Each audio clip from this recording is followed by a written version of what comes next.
Pangasius एक ऐसा मछली है जिसे अगर आप अपने तालाब में पालते हैं तो आप 1 एकड़ के एक तालाब से 10 लाख तक का मुनाफा कमा सकते हैं।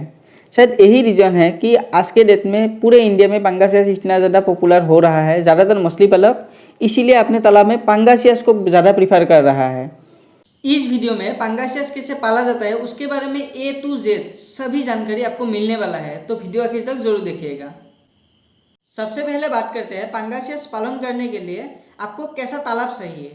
देखो, अगर आप पंगासियस पालने के बारे में सोच रहे हैं तो तालाब का जो साइज है ना वो आधा एकड़ से लेके 1 एकड़ के बीच में होना चाहिए। तालाब का जो शेप है वो आयताकार का होना चाहिए और तालाब का जो गहराई है वो 6 फीट से ज़्यादा नहीं होना चाहिए। अब तालाब के बारे में हमने बात कर लिया, अब हम आते हैं फिश सीड स्टॉकिंग के बारे में। देखो, अगर आपके पास 1 एकड़ का एक तालाब है तो आप 15 से लेकर 16,000 पंगासियस मछली का बच्चा अपने तालाब में डाल सकते हैं। और मछली का बच्चा कितने साइज़ का होना चाहिए? देखो, पंगासियस मछली अगर आप अपने तालाब में सो रहे हैं तो पंगासियस मछली का जो बच्चा है वो फिंगरलिंग साइज़ का होना चाहिए, यानी कि 10 से लेकर 15 ग्राम का जो मछली का बच्चा मिलता है ना वो आपको अपने तालाब में डालना चाहिए। अब अपने तालाब में बच्चा भी डाल दिया तो आप क्वेश्चन आएगा कि पंगासियस मछली को खिलाए क्या।